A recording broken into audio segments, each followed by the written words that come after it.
And then after that party, we sort of disbanded.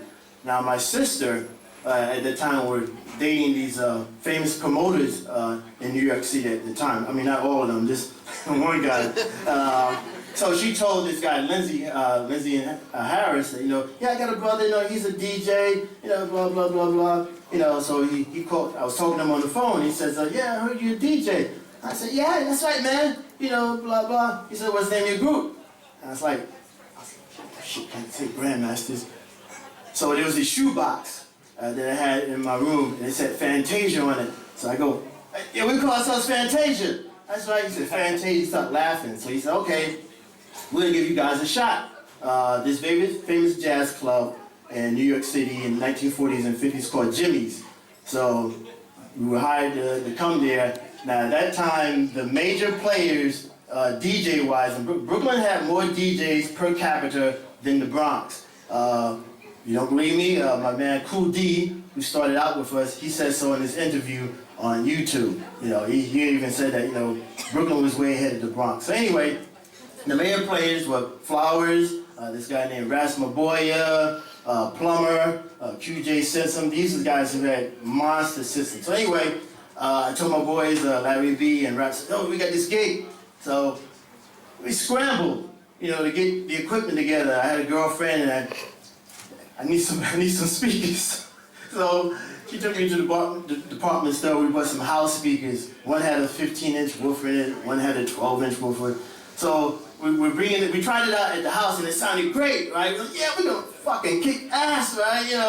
And we get there and this guy Larry D, he was on the stage. His system was booming. And we got there and we got nervous. We tried to set up everything, and we had like Snap, Crackle, Pop, Rice Krispies was coming out of the speakers, and the guy said, Fantasia's trying to get together, and it didn't happen. So after the third try, we got it together. We rocked the crowd, but we knew that then and there that our sound system was weak. It was very weak. So it was very important back then that you had a good sound system to play your records over. I don't care if you mixing and doing all kind of tricks. If your sound system sucked, the crowd will let you know that your sound system sucked. So we learned from that. So what happened all that, a little trial and error, we did what we call the chitlin circuit, where you play at these little clubs and everything to build up money to get equipment. Now, in the beginning, we were not very knowledgeable about what we needed, to have a nice sound system that had some clarity to it, that whatever records that we played that the crowd would like and get into. So, talking to some guys, renting some equipment for some people who were knowledgeable, we sort of like established ourselves a little bit. And I remember one time, when the equipment was pretty decent, we was up in the Bronx. And it was a block party with Cool D. Cool D, he was like embarrassed that first set that we didn't sound very well. So he went off on his own, which is cool. So he invited us to his block party in the Bronx, and we was killing it. And then as the night began to get darker, started to play again, and somebody behind me kept pulling out the electric plug on us. And I would turn around and take a look, and somebody would get that shit-looking grin, and they plug it back in, and then we play again, they pull it out again. So I told my boy Larry B, I said, look, let's pack up and get out of here because it's gonna get ugly, so let's just go, let your cousin play the rest of the set. So, off we went. So, later on, you'll see a nice flyer, 15 DJs set at this place called Manhattan Center in Manhattan. This is where we met our engineer who took our sound system to another level, really to another level. So we met with him and he built some bass cabinets for us, but he had something unique that no other DJ during that era had. And we had these plexiglass mid-range speakers. They were a piece of, oh my God, the clarity and the sound that came out of those things was so clear, so resilient. So we were the only ones at that time that had that. So we met with him, and you'll see the rest of the equipment. Now, back then, during that time, the the main DJ that came out of the Bronx, that put Bronx on the map, was a guy named Pete DJ Jones. A lot of guys that came after him, like Starsky and Hollywood and Bambaataa, all of them heard him. But since we had this bad reputation of the disco era, you guys are part of the disco era, man. You're not hip hop. Now, disco era for us, especially the African American community, wasn't that. You get jacked up, you're coming to some club, doing some Hollywood stuff like that. That was all Hollywood. That whole image was all Hollywood. And what the record companies did during that time, they started watering down the music. So you start getting these records that go do do do do do do do, and they add a little beat to it. It's oh yeah, that's disco, man. Meanwhile in our community, it was funk, R&B, a little jazz, even some rock tunes, reggae. That was the foundation of a lot of music. Especially the funk part. They add a little funk element to the music. So basically that was that. So that was that argument. Now, Flowers and other DJs, they were cutting up records before the 12-inch record came along. So you had 245s. You had a part 1 on one side and a part B on part 2 on the other side. So in order to mix those two records effectively, you had to be a good mixologist, so it all sounds like one record. Now a lot of those short little 45s had break beats in them.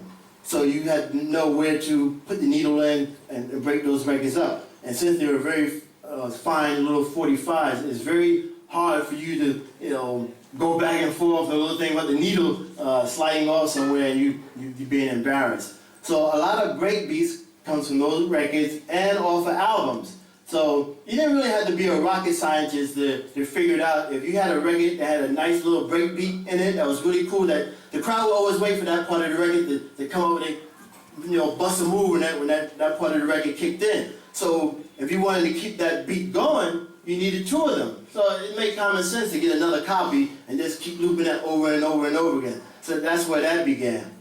So, like I said, so we got all of that going, and we had the equipment, and then, we really skyrocketed. We were playing all over the place. We came back to the Bronx again, like one at a time. It was a little bit more hospitable, I would say. And Kool D was on the 2nd floor, and I was on the top floor of this place called the Savoy Manor. And we rocked the crowd, and that was good. Now, as far as rapping is concerned, we had my MC, whose name was Larry B. Larry B was very articulate with his enunciation of his short little raps. You can see later on, we got the DJ, the rapper talks a little bit more. Back then, Larry B knew exactly when to come on the record and do his rapping, and he knew when to leave. He knew we had a good timing together. So that's where all that comes from. And before him, there was another MC, Setney B, KC, the Prince of Soul. All these guys were rapping on the microphone. Like I said, all it is now it's an extension of those raps. Instead of having a space in between, they just keep going and going and going and going and going and going. So that happened. So what happened was, I have a recording of my boy Larry B, and you'll hear him, it's from 1978, it's on my website, and you'll hear him go, hip, hop, you don't stop, and so, oh shoot, I have a friend, there's a rap group called Third Base. Anybody familiar with Third Base? What up? Right. So Prime Minister Pete Nice, he found me also on the website, and he came and interviewed me. He said, man, you guys were saying hip hop, back then, hello, anyway. So it's really hard to even say who started saying hip hop. I mean, exactly, how do you verify that? Did you say hip hop first? Yes, I did. I said it one day. I came out after doing laundry. I said, let me hip hop on my way back to home. So that's how these things start. But I told Pete Nice, there's a record from 1960 from this group called the Dovels, and it's called You Can't Sit Down. And the lead singer goes, you gotta hip hop, flip flop, shake it all around, and that's from 1960. So. Does that terminology come from off that record, or does it come from the 80s when somebody took it and ran with it? So anyway, that came along. Disco was dying out, and you know the hip hop movement was coming in, and then around the 80s was the last time of Fantasia's big rise. But the thing that I noticed about the beginning of the hip hop guys and the rappers, they were taking all the music that I used to play, cutting it up, and rapping over it. Yeah, that's what they were doing. They said, oh man, you guys are playing disco. Well, that's true. Why are you using those records if they're disco? That's where those beats come from. They come from that era of the 70s. You know, all those chopping up of the records that you might hear. Oh, that song is new, man. Yeah, no, it's not. You know, here's the group, and this is where you get the sample from.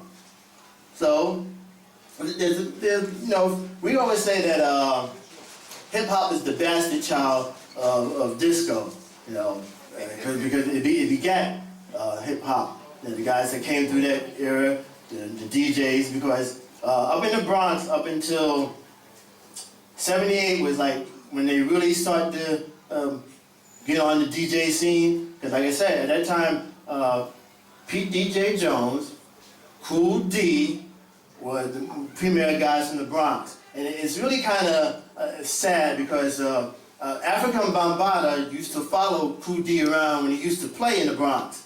And so when Africa Bambaataa got famous and all these other guys in the Bronx got famous, he got shoved to the side. You know, he got shoved to the side just like here in Perth. You know, the guys started here in the 80s, somebody else comes along, and that part of history, it gets shoved aside. You know, so I'm here to give you the link, and Brooklyn is the link.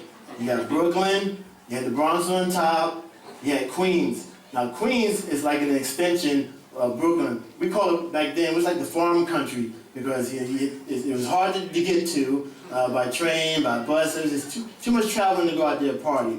But Brooklyn, which was closer to Manhattan, were the major party scenes. You know, major clubs. As a matter of fact, you wanted to play in Manhattan because that's where all the happening spots were.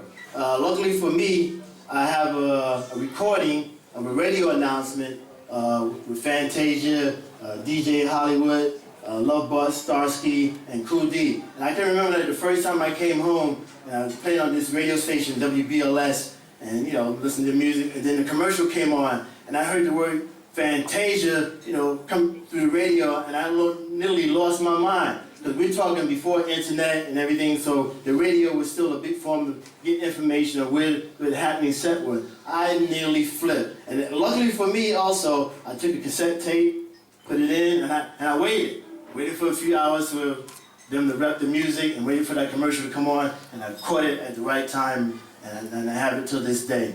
Because I remember in 1975, see, you have to remember, the DJ was the person you went to see.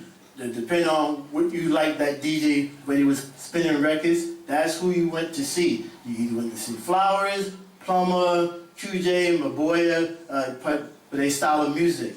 You know, the DJ was the key. Rapper was secondary. Later on, DJ, secondary, rapper, out in front now. Yeah. So that's how it went. So that's what you wanted to do. You wanted to go hear that DJ that did that music. So what I want to do now is go to the slideshow and give you a little explanation of what we had and what it was. So, Rosie? All right. Now this is Action Jackson. He's our engineer. Action Jackson designed all the speakers that you're going to see. He designed them himself. He built some of them, but he would give the design to the carpenter or the company he went to that did the woodwork, and they would build the design. But a lot of this stuff he built by himself.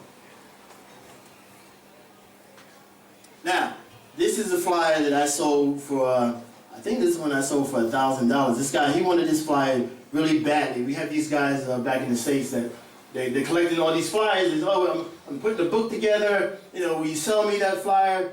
Now, this is our second attempt at the Grandmasters of trying to give a house party. I did all the artwork, and once I sold it to him, you know, he had that, I should have kept that, you know, but I didn't. So now he has it, you know, and hopefully. Alright, this is us setting up for Labor Day. We had a wall of bass speakers. Each bass speaker had an 18-inch woofer inside of it, and I believe we had about 8 of those. 8 of those lined up, and that speaker that you see in the back, we call that the back wing, the torture boxes. They had two 15-inch gal speakers, and they had doors on it, you'll see later on, and to protect the bass sound out. So we're up there, wiring another speaker. That was my crew. You had to have a crew to help lug all that stuff around. So we had a crew. One guy named was Motown, Beaumont over there. The guy kneeling down, his name was Crazy Ass Curtis, because he just did some crazy things sometime when he was out there. That's how we give him that name, CAC. So this is Beaumont's block party, and we're setting up. That speaker that you see right there, we call that one Jaws. We bought it from Richard Long, who gave a club, Paradise Garage, was a famous gay club. They had the best sound system in New York City, bar none. Better than Studios 54. Nobody had a better sound than the Paradise Garage. So he had that hanging from the ceiling, and we bought it off of him. Put it on top of those 3 folding horn speakers right there. They all carry 18-inch bass woofers in there. You got Beaumont is holding JBL tweeters.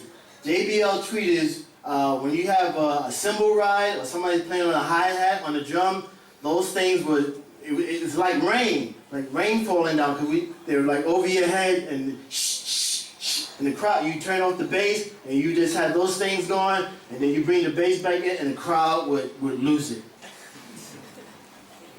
Alright, this is a back view of another block party we did with the 2 bass reflex speakers. We had the ones that are white. Jackson came up with that idea. Let's paint our speakers white. Everybody else's speakers are black. Yeah. Alright, here's a flyer. I gave a few of these original flyers to my man over there, Mega Mike. You can see me and Grandmaster Flowers on the same bill. It wasn't a battle. We battled later on, but there's not too many DJs can say that they played with Flowers. To me, Flowers is the godfather of hip hop to me. That's my own personal opinion. I'll tell you why that later. Go ahead. All right, you can see big crowd, Labor Day, taking care of some of the equipment over there. We had to rope off the area to get a nice spot. We had to get there early in the morning, like around 5 or 6, because the other DJs would get there and set up their equipment. So we got there, and that's some people who were hanging out, chilling out, because we were there for a long time. So there's me. I think my sister took these pictures, I believe so. So she caught me there in the middle of the mix. As you can see, the bass speakers there in front of me. So that's a good idea of what we were using. That is the master control. You're looking at a lot of stuff. I'll try to explain. I'll take care of the front first. SAE equalizer on the right. Off to the left of it was my boom box. Now the boom box controlled the subwoofer bass cabinets, and the other knob controlled those other speakers I call the JBL, the tweeters. So I had control of that. And then in front of the console, I had another equalizer that I was able to control all the other speakers. I had total control of all the speakers that we use. You turn down the volume of this one, bring that one in. That's why they call me the tag name Electric God, because I had control of the entire sound system. So that was really my calling card. All right, that's on the block party we saw previously with Beaumont. That's the speaker right there with the 215s. We call it the torture boxes. Next to it, the Leviathan. All right, so this is one of the flyers. As you can see on the flyer, there's no Kool Herc, there's no Grandmaster Flash, and none of those guys, because none of those guys were doing it at the time. These are all the major players. Then we had the for you break dancers. The terminology back then was a freestyle artist. You know, those guys that did the up rocking, you know, do that move and start doing that. You know, so that's what that term means. So when you see that, that's the type of dance moves that group was doing along with the hustle dancers. Then you see the MCs down at the bottom, Setley B, KC the Prince, JC Hollywood. Ashton Hyperfreak was a graffiti writer. He's in a lot of these graffiti books. Matter of fact, he was one of the first DJs that introduced punk. You know, he started doing punk music at his spot. So there was a punk scene in Brooklyn with DJs. He didn't have no punk scene in the Bronx, but you know, he started that on his own. He wanted to do something different, so he went off on his own and did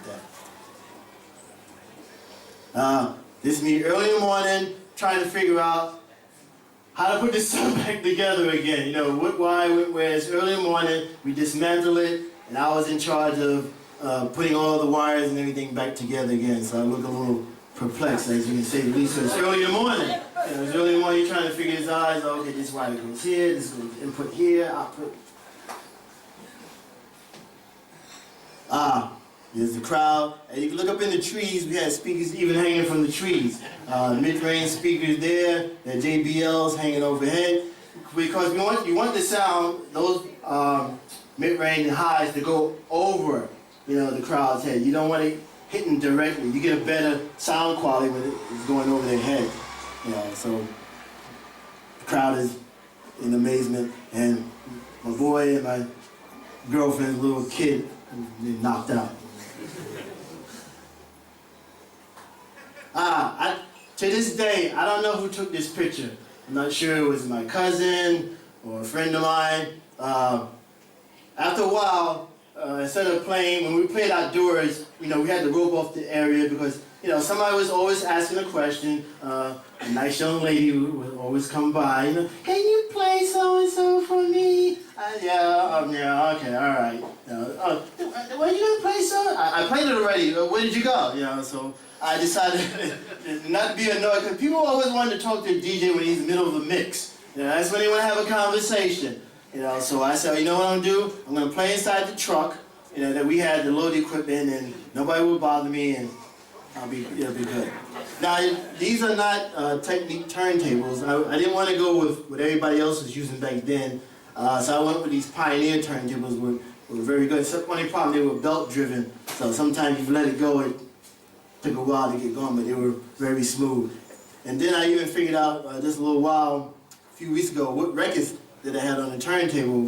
That one on the left is Cameo, is Sirius, and then I had this bad import, nice import called Robot Death, you know, that I mixed in with that. That's my crew. We named him Motown. That's Jimmy G. He was our driver in Fantasia. He's a Fantasia major. That's my boy Larry B in the back. Peter George, he helped, you know, carry stuff. So we were battling against this other DJs that night, and I wanted to wear something that would separate us from the other crew. So I said, you know, let's wear these white Tams, and it kind of caught on. It separated us from the other DJs who we annihilated that night. There we are, setting up with just a closer shot. See, Larry B's got his hands on the top bass reflex speakers. Those cabinets had two 12-inch woofers inside by Altec Lansing.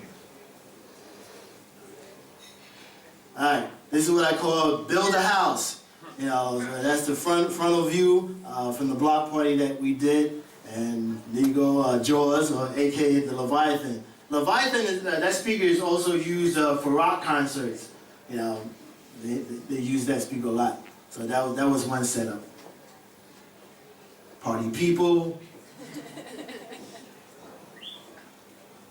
The previous speaker, this was the club where the dance, the party, other shot was people dancing. And so we were setting up the, we didn't use the doors on the torture boxes, but you can see the 250, that's Jackson, engineer, that's Larry B, you know, on the other side. I don't know who's helping put the radio horn on top of that. Now, as you can see, that's the plexiglass speaker that I was telling you, there's two of them. this setup that you're seeing right there, that's just one side of it. The other side was set up on the other, and we didn't even use those speakers that evening. We had these other speakers that we borrowed from Richard Long that you're gonna see later on. They were called Berthers. Now Berthers carry two 18-inch bass woofers inside them, and these things are about the size of a refrigerator and wide. So that was just for show. We didn't even use those. Another block party we did, we set up during the daytime. The previous shot you might have seen was at night. So this is a better view of the other setup you're going to see. Place got speakers you see, piezos, horns. The horns and the mid-range speakers are used for the voice part of the record, so you get nice clarity. Because a lot of DJs had loud systems. They were rough on the ears. Ours was loud. A friend of mine, he said, your sound system sounds so good that if you play Yankee Doodle on it, people would get up and start dancing. So that was a pretty nice compliment. Me scratching my head, okay, what goes where early in the morning. My man Jimmy G helped me set up some of the equipment. Okay, so this is the first gig that we did that went kablooey for us. The two premier DJs, Plummer was a phenomenal DJ. Larry D, who was on there, he helped us get started. He lent us some of the equipment and everything. But like I said, it was our debut. We're not on the flyer, thank goodness, because we weren't ready. All right, it's a little fuzzy, but off to the left is one of the Bertha speakers I was telling you about. The other speakers that you saw previously we didn't use. That's me up there. There was a group called Staten Island called the Party Doctors, and after we got done with them, we sent them to the hospital. So yeah, no match for us.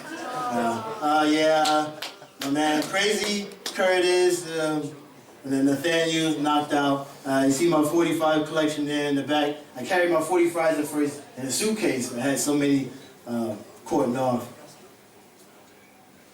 Now, that's Cool D. That's the guy that I started out with. He's really from the Bronx, from Brooklyn, but he went up to the Bronx on his own. Like I said, once the other guys like Ben Bada and the rest of them flashed, they got all the notoriety, they shoved him to the side. They didn't acknowledge anything about him, and all of them went to see him play.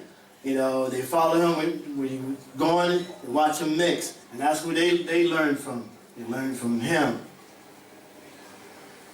Matter of fact, he called me up this morning. He said, "Oh man, I heard the mix that you have on YouTube. That was so great. He said, going global on me."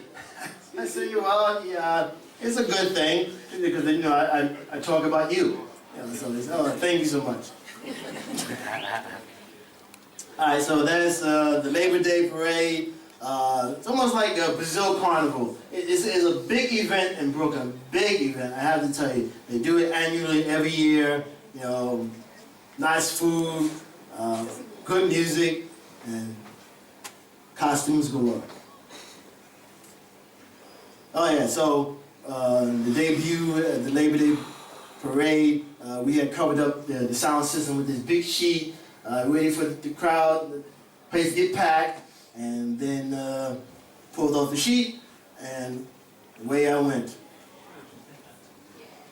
All right, so there's one of the signs that I had created. Now you see I have chips font over my name because what happened was I gave the sign maker a business card, and I used my real name. So it wasn't until I kind of looked at it and said, "Oh my God, the DJ Harold, that really don't sound cool." So before I came here, I just put chips on there. You'll see the way it was. I think in the next frame. Yeah, there you go. Yeah, so that was the name that was on my business card because what happened was the phone call. I lived with my mother. She didn't hear nobody calling asking for DJ chips. Because she probably would have hung up on them. So I just left Harold on there, and later on, what are you gonna do, right? The sign maker made it already, so you go with it. Next time I got it right. And there we are, setting up some equipment. My man Larry B, my MC. Yeah, there he is doing his thing. I listen to him a lot now, and he'll be proud of me to know that we put all this time and effort into something, and to be able to share with others now. To fill in those gaps that were left by the American journalists. But he was dynamite on the microphone. I kid you not. He was dynamite. There's a nice article. It's Brooklyn Mighty Mobile Jocks just across the bridge. Nice interview with the other DJs explaining how the business was, how they got started, how we should work together to get everything. You see them taking out the equipment, out the car, the setup. Party people. So this is a block party that we did. Previously you saw us setting up with the big Leviathan speaker. That whole block, was filled with people. The whole block. My friend who organized it, he said, man, every time I come back and visit home, people still talk about that block party. Still talk about it.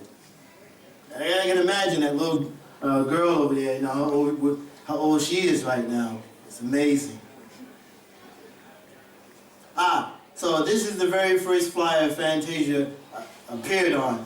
And I remember, now you gotta remember, we still didn't have decent equipment.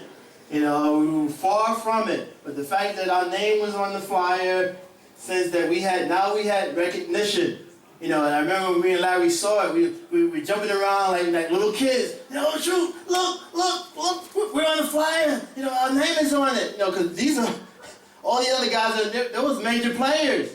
We were just a fledgling unit. Didn't have the proper equipment at the time, but everybody else on there did. But the fact that we were in the mix with the rest of them filled us with joy, as they say. This is another one they want to buy from me. They're gonna wait a while before I give up on that one.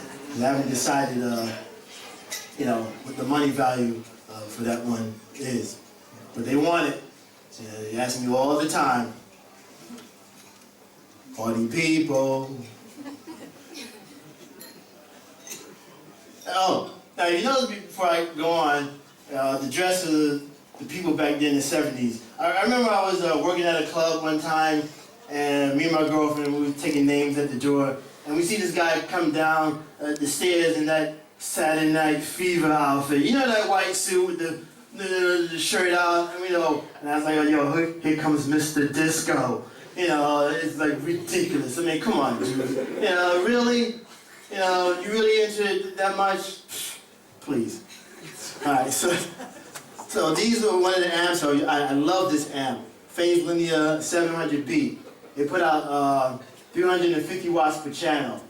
That's a lot of watts. But only problem with the amp was it got hot real fast. After a few hours, so I bought this big industrial strength fan to keep it cool, because it would blow out your bass woofers. This is all used for the bottom end. But it was a beautiful amp, meters and everything. There you go. That's the crossover I used to handle a lot of the speakers at the bass on that side, mid-range in the middle, and the highs on that end. So that's set right in the middle of the console. Another shot of the plexiglass speakers. This is a club that we played at called Promoter Manor. So after doing a lot of moving around, because we were mobile DJs, you have to be adaptable to the places that you play in, and make sure you use the right equipment and set everything up effectively. So finally, after all that moving around, we found a place to lay our head. So we played there for about a year. That's us hanging out, my boy Larry B, me and my valuable youth, and Rap 3, who had started out with us, and he quit. And then once we made it big time, then he wanted to get back in, but by that time it was too late. So he said, yo, dude, grab a crate of records. You want to hang out? Grab a crate. Yeah, how about with the speaker, man? Come on, help us out. So that's how he got back in. Here's a list of all the people who gave the parties back then, all the famous promoters that you wanted to play for. The ones that have, not all of them highlighted, but Harrison Lindsay was one of the main ones that we played for a lot.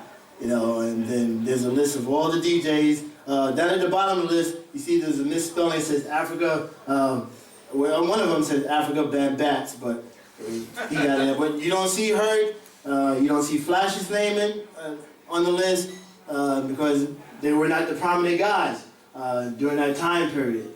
You know, they were just coming along.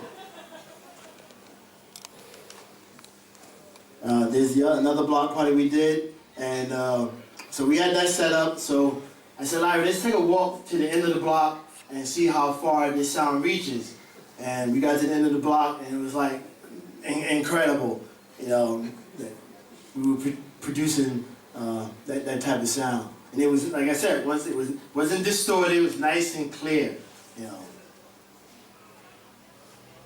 And that's me standing by the stacks. I had a T-shirt that said "Non-Stop Boogie" on it. Here's me helping out, get some of the equipment together during the Labor Day festival. All right, so major event, Fantasia versus Flowers. You know, then we had dancers competing against one another. Now, I had so much respect for Flowers. It wasn't the kind of thing that, you know, okay, here's my chance to, you know, take him out, you know, be proclaimed the king. Now, I had too much respect for him, you know, but I did let him know that I can go toe-to-toe with him as far as, you know, rocking the crowd and everything. But I did not try to embarrass him. Larry B didn't get on the mic and say, you know, Flowers, you know, you nothing, da-da-da. We didn't do that back then. You know, I had much respect for him, but he was the guy that paved the way for me. You know, he was doing it before I even got going. He was already there. Let me give you an example of how popular Flowers was during that time period. You would see like 3 or 4 flyers with his name on it in all these different places on the same day. So what he would do, since he had so much equipment, he would set up in one place, set up another place, and just go back and forth from one spot to the next. That's how popular he was during his time period. Nobody was that popular like that except him. Yeah, that's my logo. I plastered that on there. That'll let you know right off the bat that Fantasia meant business. You know, I was telling Meg and Mike, there was another spot where it's like 5 or 6 DJs. So one DJ was going over his time period. So I said, yo, Larry B. I said, yo, these guys keep playing, man. He said, yeah. I said, I'm turning on the set. You know, I'm just gonna cut in. So I came in with this big record, and the other guy, the other DJ, yo, Fantasia, turn it down. Yo, Fantasia, turn it down. I just turned it up and erased them right out of the picture. You know, your time was up. You know, some of you let us come on. Didn't want to do anything, so took them out. Took them out. That's what we did. Now, this is an interesting picture because it wasn't until recently that I noticed that there's a guy there rolling a joint. Right there on the right-hand side. You know, I've been looking at this picture for a few years, and all of a sudden I see that. I said, wow, all right, he's really gonna enjoy this set, you know. And there's the power station right there. So we have 2 phase linears. Like I said, each one of the channels is 350 watts per channel. The black one is BGW amp. That also put out 300 watts per channel. And Dynaco 400, that one put out 200 watts per channel.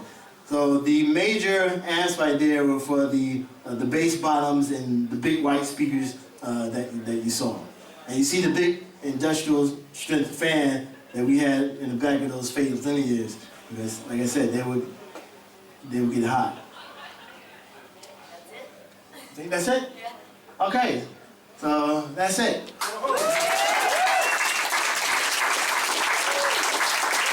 So I'm gonna entertain a few questions, and then I'm gonna play a few records to give you an idea. If you were in Brooklyn back during that time period, this is what you would have heard. You know, let's play.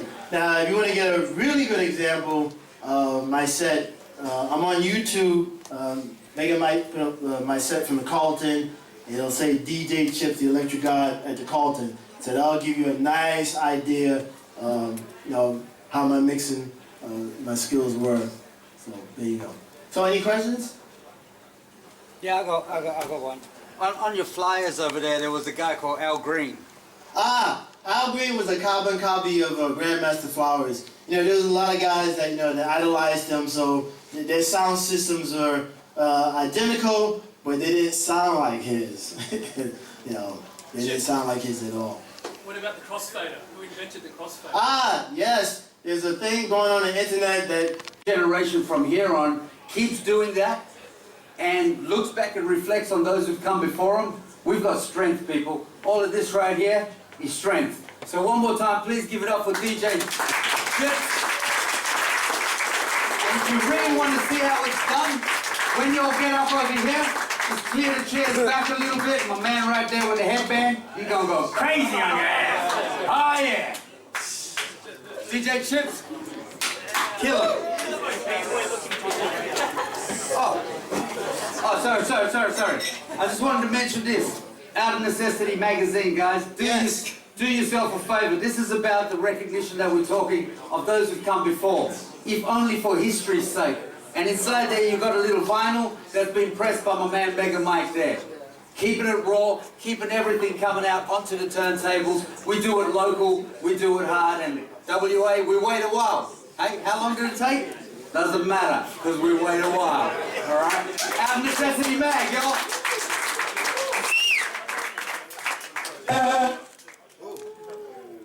Cheers, bro. How's the beers? Yeah, there was that guy was crazy. You right, Chips? All right, so this first, Grab the mic.